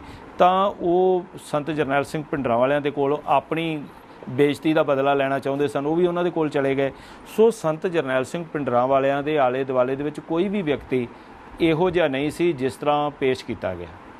ਤੇ ਜਦੋਂ 1982 ਦੇ ਵਿੱਚ ਧਰਮ ਯੁੱਧ ਮੋਰਚਾ ਲੱਗਿਆ ਤਾਂ ਉਸ ਮੋਰਚੇ ਦੇ ਵਿੱਚ ਅਕਾਲੀ ਦਲ ਵੀ ਸ਼ਾਮਲ ਸੀ, ਜੋ ਬਾਅਦ ਦੇ ਵਿੱਚ ਹੌਲੀ ਹੌਲੀ ਉਹਨਾਂ ਨੇ ਆਪਣੇ ਆਪ ਨੂੰ ਸਟੈਪ ਡਾਊਨ ਕਰਨਾ ਸ਼ੁਰੂ ਕਰ ਦਿੱਤਾ। ਦੇਖੋ, ਇਹ ਆ ਕਿ ਇਹ ਉਹ ਲੋਕ ਨੇ, ਆ ਪਿੱਛੇ 2017 'ਚ ਇਲੈਕਸ਼ਨ ਹੋਏ ਨੇ, ਜਦੋਂ ਇਹਨਾਂ ਨੂੰ ਇਹ ਲੱਗਾ ਕਿ ਇੱਥੇ ਆਮ ਆਦਮੀ ਪਾਰਟੀ ਅੱਗੇ ਆ ਸਕਦੀ ਹੈ ਤੇ ਦੋਨੋਂ ਮਿਲ ਗਏ ਆਪਸ ਵਿੱਚ, ਕਾਂਗਰਸ ਤੇ ਅਕਾਲੀ ਦਲ ਮਿਲ ਕੇ, ਤੇ ਇਹਨਾਂ ਨੇ ਤੀਸਰੀ ਧਿਰ ਨੂੰ ਨਹੀਂ ਉੱਠਣ ਦਿੱਤਾ। ਇਵੇਂ ਹੀ ਇਹਨਾਂ ਦੀ ਉਦੋਂ ਸੀ ਕਿ ਰਾਜਨੀਤਿਕ ਤੌਰ ਦੇ ਉੱਤੇ ਇਹਨਾਂ ਨੇ ਇੰਦਰਾ ਗਾਂਧੀ ਦੇ ਨਾਲ ਸਮਝੌਤਾ ਕਰ ਲਿਆ, ਚਾਹੇ ਉਹ ਲੁਕਵੇਂ ਢੰਗ ਨਾਲ ਕੀਤਾ, ਚਾਹੇ ਉਹ ਕਿਵੇਂ ਕੀਤਾ, ਲੇਕਿਨ ਉਹਨਾਂ ਦਾ ਇੱਕੋ ਇੱਕ ਏਜੰਡਾ ਸੀ ਕਿ ਕਿਸੇ ਵੀ ਹਾਲਤ ਦੇ ਵਿੱਚ ਸੰਤ ਜਰਨੈਲ ਸਿੰਘ ਭਿੰਡਰਾਂਵਾਲਾ ਜਿਹੜਾ ਹੈ ਉਹ ਸਿੱਖ ਕੌਮ ਦੀ ਅਗਵਾਈ ਨਾ ਕਰ ਸਕੇ। ਤੇ ਉਹਨਾਂ ਨੂੰ ਸਰੀਰਕ ਤੌਰ ਦੇ ਉੱਤੇ ਇਹਨਾਂ ਨੇ ਨੁਕਸਾਨ ਪਹੁੰਚਾਉਣ ਵਾਸਤੇ 37 ਗੁਰਧਾਮਾਂ ਦੇ ਉੱਤੇ ਇੱਕੋ ਟਾਈਮ ਹਮਲੇ ਕਰਵਾਤੇ। ਇਹ ਸਭ ਤੋਂ ਜਿਹੜਾ ਮਾੜਾ ਪੱਖ ਹੈ, ਜਿਹੜਾ ਆਉਣ ਵਾਲੇ ਇਤਿਹਾਸ ਜਿਹੜਾ ਲਿਖਿਆ ਜਾ ਰਿਹਾ, ਲਿਖਿਆ ਜਾ ਚੁੱਕਾ, ਉਹਦੇ ਵਿੱਚ ਕਾਲੇ ਅੱਖਰਾਂ ਨਾਲ ਲਿਖਿਆ ਜਾਵੇਗਾ ਕਿ ਸਿੱਖੀ ਸਰੂਪ ਦੇ ਵਿੱਚ ਜਿਹੜੇ ਆਪਣੇ ਆਪ ਨੂੰ ਪੰਥਕ ਅਕਾਲੀ ਖਵਾਉਣ ਵਾਲੇ ਲੋਕ ਸਨ, ਉਹਨਾਂ ਨੇ ਵੀ ਇਸ ਸਾਜ਼ਿਸ਼ ਦੇ ਵਿੱਚ ਪੂਰਾ ਯੋਗਦਾਨ ਪਾਇਆ। ਅੱਛਾ ਪੀਰ ਮੁਹੰਮਦ ਸਾਹਿਬ, ਬਲੂ ਸਟਾਰ ਆਪਰੇਸ਼ਨ ਹੋਇਆ, ਇਹ ਆਪਰੇਸ਼ਨ ਲਈ ਤੁਸੀਂ ਜ਼ਿੰਮੇਵਾਰ ਕਿਹਨੂੰ ਮੰਨਦੇ ਹੋ? ਮੈਂ ਤਾਂ ਜ਼ਿੰਮੇਵਾਰ ਮੌਕੇ ਦੀ ਹਕੂਮਤ ਨੂੰ ਤੇ ਉਹਨਾਂ ਸਾਰੇ ਲੋਕਾਂ ਨੂੰ ਜਿਹੜੇ ਬਹਿਰੂਪੀਏ ਸਨ, ਜਿਹੜੇ ਕਹਿੰਦੇ ਸਨ ਕਿ ਅਸੀਂ ਸੰਤ ਜਰਨੈਲ ਸਿੰਘ ਭਿੰਡਰਾਂਵਾਲਿਆਂ ਦੇ ਨਾਲ ਖੜ੍ਹੇ ਹਾਂ। ਇੱਥੇ ਮੈਂ ਇੱਕ ਗੱਲ ਹੋਰ ਕੋਡ ਕਰਨੀ ਚਾਹੁੰਦਾ ਕਿ ਸੰਤ ਭਿੰਡਰਾਂਵਾਲੇ ਜਦੋਂ ਸਾਰੀਆਂ ਪੰਥਕ ਜਥੇਬੰਦੀਆਂ ਜਾਂ ਜਿਹੜੇ ਸੰਤ ਮਹਾਂਪੁਰਸ਼ ਸਨ ਉਹਨਾਂ ਦੇ ਨਾਲ ਸੰਪਰਕ ਦੇ ਵਿੱਚ ਸਨ, ਤਾਂ ਇੱਕ ਮਹਾਂਪੁਰਸ਼ ਨੇ ਸੰਤ ਜਰਨੈਲ ਸਿੰਘ ਭਿੰਡਰਾਂਵਾਲਿਆਂ ਨੂੰ ਕਿਹਾ ਸੀ ਕਿ ਤੁਸੀਂ ਤਾਂ ਹੱਕ ਸੱਚ ਲਈ ਲੜ ਰਹੇ ਹੋ, ਪਰ ਤੁਹਾਡੇ ਨਾਲ ਜਿਹੜਾ ਭਰੋਸਾ ਪ੍ਰਗਟ ਕਰ ਰਹੇ ਨੇ ਲੋਕ, ਇਹ ਹੀ ਤੁਹਾਨੂੰ ਇੱਕ ਦਿਨ ਦਗਾ ਦੇਣਗੇ। ਕੀ ਤੁਹਾਨੂੰ ਲੱਗਦਾ ਵੀ ਭਿੰਡਰਾਂਵਾਲਾ ਸਾਹਿਬ ਦੀ ਇਹਨਾਂ ਨਾਲ ਇਕੱਠਾ ਮੋਰਚਾ ਲਗਾਉਣਾ ਉਹ ਸਭ ਤੋਂ ਵੱਡੀ ਭੁੱਲ ਸੀ? ਦੇਖੋ, ਉਹ ਚਾਹੁੰਦੇ ਸੀ ਕਿ ਅਸੀਂ ਪੰਜਾਬ, ਜਿਹੜਾ ਸਾਡਾ ਪੰਜਾਬ ਏ, ਇਹ ਏਡੀ ਪਵਿੱਤਰ ਧਰਤੀ ਏ, ਇੱਥੇ ਸਦੀਆਂ ਤੋਂ ਚੰਗੇ ਲੋਕ ਆਪਸ ਵਿੱਚ ਮਿਲਵਰਤਨ ਨਾਲ ਰਹਿੰਦੇ ਆ। ਇੱਥੇ ਹਿੰਦੂ, ਸਿੱਖ, ਮੁਸਲਮਾਨ, ਈਸਾਈ, ਬੋਧੀ, ਜੈਨੀ, ਕਿਸੇ ਦਾ ਆਪਸ ਵਿੱਚ ਕੋਈ ਰੌਲਾ ਨਹੀਂ, ਧਰਮਾਂ ਦਾ ਕੋਈ ਰੌਲਾ ਨਹੀਂ। ਧਰਮ ਸਾਨੂੰ ਜੋੜਦਾ ਤੋੜਦਾ ਨਹੀਂਗਾ। ਸੋ ਇਸ ਦਾ ਉਹ ਪ੍ਰਚਾਰ ਕਰਦੇ ਸਨ। ਉਹ ਕਹਿੰਦੇ ਸਨ ਜਿਹੜਾ ਧਰਮੀ ਹੈ ਆਪਣੇ ਧਰਮ ਦੇ ਵਿੱਚ ਪ੍ਰਪੱਕ ਹੋਵੇ, ਜੇ ਕੋਈ ਹਿੰਦੂ ਹੈ ਤਾਂ ਹਿੰਦੂ ਧਰਮ ਵਿੱਚ ਪ੍ਰਪੱਕ ਹੋਵੇ, ਜੇ ਮੁਸਲਮਾਨ ਹੈ ਤਾਂ ਮੁਸਲਮਾਨ ਧਰਮ ਵਿੱਚ ਪ੍ਰਪੱਕ ਹੋਵੇ। ਪਰ ਉਹ ਸਿੱਖ ਨੂੰ ਇਹ ਜ਼ਰੂਰ ਕਹਿੰਦੇ ਸਨ ਕਿ ਤੂੰ ਭਾਈ ਜੇ ਸਿੱਖ ਬਣਿਆ ਤਾਂ ਫਿਰ ਸਿੰਘ ਤੇ ਕੌਰ ਦੀ ਲਾਜ ਰੱਖ। ਫਿਰ ਤੂੰ ਇਸ ਤਰ੍ਹਾਂ ਅੱਧ ਵੱਟੇ ਜਣਾ ਜਿਹੜੇ ਦਾੜੀ ਕੱਟ ਕੇ ਉਹਨਾਂ ਕੋਲ ਜਾਂਦੇ ਸਨ, ਸਿਰ ਦੇ ਉੱਤੇ ਦਸਤਾਰ ਸਜਾਈ ਹੁੰਦੀ ਸੀ, ਉਹਨਾਂ ਨੂੰ ਉਹ ਸ਼ਰਮਿੰਦਿਆਂ ਵੀ ਕਰਦੇ ਸਨ ਕਿ ਤੂੰ ਆਪਣਾ ਸ਼ਕਲ ਜਾ ਕੇ ਦੇਖ ਕਿ ਤੇਰੀ ਸ਼ਕਲ ਗੁਰੂ ਗੋਬਿੰਦ ਸਿੰਘ ਜੀ ਨਾਲ ਮਿਲਦੀ ਹੈ। ਤੇ ਮਤਲਬ ਇਹ ਹੋਇਆ ਕਿ ਜੋ ਭਿੰਡਰਾਂਵਾਲੇ ਸਾਹਿਬ ਸਨ ਉਹ ਸਾਂਝੀਵਾਲਤਾ ਦੇ ਪ੍ਰਤੀਕ ਸੀ। ਬਿਲਕੁਲ। ਉਹਨਾਂ ਦਾ ਕੋਈ ਇੱਕ ਵੀ ਇਸ ਤਰ੍ਹਾਂ ਦਾ ਬਿਆਨ ਜਿਸ ਦੇ ਵਿੱਚ ਉਹਨਾਂ ਨੇ ਕੋਈ ਨਫ਼ਰਤ ਫੈਲਾਈ ਹੋਵੇ ਉਹ ਨਹੀਂ ਸੀ। ਸਿਰਫ ਐਕਸ਼ਨ ਦਾ ਰਿਐਕਸ਼ਨ ਜ਼ਰੂਰ ਉਹ ਕਰਦੇ ਸੀ। ਮੌਕੇ ਦੀ ਹਕੂਮਤ ਜਿਵੇਂ ਕੋਈ ਦਾਬਾ ਲਗਾਉਂਦੀ ਸੀ ਜਾਂ ਕੋਈ ਇਸ ਤਰ੍ਹਾਂ ਦੀ ਗੱਲ ਕਰਦੀ ਸੀ ਤਾਂ ਉਸ ਵਕਤ ਉਸ ਗੱਲ ਦਾ ਜਵਾਬ ਜ਼ਰੂਰ ਦੇ ਦਿੰਦੇ ਸਨ। ਤੋ ਜਵਾਬ ਦੇਣਾ ਤਾਂ ਇੱਕ ਜੋ ਇੱਕ ਪੰਜਾਬੀ ਹੈ, ਜੋ ਇੱਕ ਜਨੂਨੀ ਹੈ, ਜੋ ਸੱਚਾ ਸੁੱਚਾ ਇਨਸਾਨ ਹੈ, ਜਿਹੜਾ ਨਿਆਂ ਦੇ ਵਿੱਚ ਆਪਣੀ ਆਸਥਾ ਰੱਖਦਾ ਤਾਂ ਉਹ ਹਮੇਸ਼ਾ ਹੀ ਜਵਾਬ ਦੇਗਾ। ਤੇ ਮੇਰਾ ਆਖਰੀ ਸਵਾਲ ਹੈ ਤੁਹਾਨੂੰ ਵੀ ਸੰਤ ਜਰਨੈਲ ਸਿੰਘ ਜੀ ਭਿੰਡਰਾਂਵਾਲੇ ਜਿਨ੍ਹਾਂ ਨੇ ਧਰਮ ਦੇ ਰਾਹ 'ਤੇ ਚੱਲੇ, ਨਿਆਂ ਦੇ ਰਾਹ 'ਤੇ ਚੱਲੇ ਤੇ ਐਡੀ ਬੜੀ ਇੱਕ ਸ਼ਖਸੀਅਤ ਬਣ ਕੇ ਉੱਭਰੇ ਸਿੱਖਾਂ ਦੇ ਵਿੱਚ, ਔਰ ਬਾਕੀ ਧਰਮਾਂ ਦੇ ਲੋਕ ਵੀ ਉਹਨਾਂ ਦਾ ਮਾਨ ਸਨਮਾਨ ਕਰਦੇ ਸੀ। ਤੇ ਅਜਿਹਾ ਕੀ ਹੋਇਆ ਕਿ ਜੋ ਅਕਾਲੀ ਦਲ ਦੇ ਉਸ ਵੇਲੇ ਜੋ ਲੀਡਰ ਸੀਗੇ, ਜਥੇਦਾਰ ਟੌੜਾ ਸਾਹਿਬ ਵੀ, ਪ੍ਰਕਾਸ਼ ਸਿੰਘ ਬਾਦਲ ਜੀ, ਹਰਚੰਦ ਸਿੰਘ ਲੋਂਗੋਵਾਲ ਜੀ, ਉਹਨਾਂ ਨੇ ਉਹਨਾਂ ਤੋਂ ਕਿਨਾਰਾ ਕਰਨਾ ਸ਼ੁਰੂ ਕਰ ਦਿੱਤਾ। ਦੇਖੋ, ਜਿਹੜੀ ਸਟੇਟ ਹੁੰਦੀ ਏ, ਜਿਹੜੇ ਲੋਕ ਸਟੇਟ ਦੇ ਨਾਲ ਮਿਲ ਕੇ ਚੱਲਦੇ ਆ, ਉਹਨਾਂ ਨੂੰ ਸੂਬੇਦਾਰ ਬਣਾ ਕੇ ਰਾਜ ਭਾਗ ਵੀ ਸੌਂਪਿਆ ਜਾਂਦਾ। ਇਸੇ ਕਰਕੇ ਹੀ ਅੱਜ ਬੜੇ ਪ੍ਰਾਊਡ ਦੇ ਨਾਲ ਪ੍ਰਕਾਸ਼ ਸਿੰਘ ਬਾਦਲ ਕਹਿੰਦਾ ਕਿ ਮੈਂ 5 ਵਾਰ ਮੁੱਖ ਮੰਤਰੀ ਬਣਿਆ। ਪਰ 5 ਵਾਰ ਮੁੱਖ ਮੰਤਰੀ ਬਣ ਕੇ ਤੁਸੀਂ ਪੰਜਾਬ ਵਾਸਤੇ ਕੀ ਕੀਤਾ? ਪੰਜਾਬ ਦੇ ਹੱਕਾਂ ਹਕੂਕਾਂ ਵਾਸਤੇ ਕੀ ਕੀਤਾ? ਅੱਜ ਕੈਪਟਨ ਅਮਰਿੰਦਰ ਸਿੰਘ ਅੱਜ ਦੀ ਗੱਲ ਕਰ ਰਹੀ ਏ, ਉਹ ਇਹ ਗੱਲ ਕਹਿੰਦਾ ਜੀ ਜਿਹੜੀ ਸੈਂਟਰ ਸਰਕਾਰ ਹੈ ਉਹ ਸਾਡਾ GST ਦਾ ਜਿਹੜਾ ਬਕਾਇਆ ਉਹ ਸਾਨੂੰ ਨਹੀਂ ਦੇ ਰਹੀ। ਤੇ ਤੁਸੀਂ ਇਹ ਦੇਖੋ, ਜਦੋਂ ਪੈਰਾਮਿਲਟਰੀ ਫੋਰਸ ਇੱਥੇ ਲਗਾਈ ਗਈ, ਕਰਫਿਊ ਲਗਾਏ ਗਏ, ਆਰਮੀ ਡਿਪਿਊਟ ਕੀਤੀ ਗਈ, ਤਾਂ ਜਿੰਨਾ ਖਰਚਾ ਸੀ ਉਹ ਪੰਜਾਬ ਦੇ ਸਿਰ ਮੜ ਦਿੱਤਾ ਗਿਆ ਕਿ ਅਸੀਂ ਅੱਤਵਾਦ ਖਤਮ ਕਰਨ ਦੇ ਨਾਂ 'ਤੇ। ਅੱਤਵਾਦ ਕਿਵੇਂ ਖਤਮ ਕੀਤਾ ਕਿ ਜਿੰਨੇ ਵੀ 18 ਤੋਂ ਲੈ ਕੇ 20 ਸਾਲ ਦੇ ਨੌਜਵਾਨ ਸਨ, 25 ਸਾਲ ਦੇ ਨੌਜਵਾਨ ਸਨ, ਉਹਨਾਂ ਨੂੰ ਸਾਰਿਆਂ ਨੂੰ ਕਰੈਸ਼ ਕਰਨ ਦੀ ਕੋਸ਼ਿਸ਼ ਕੀਤੀ ਗਈ, ਫੇਕ ਇਨਕਾਊਂਟਰ ਵਿੱਚ ਮਾਰਿਆ ਗਿਆ। ਤਾਂ ਇਹ ਇੱਕ ਆਪਣੇ ਆਪ ਵਿੱਚ ਬੜਾ ਵੱਡੀ ਇੱਕ ਤਰਾਸਦੀ ਹੈ।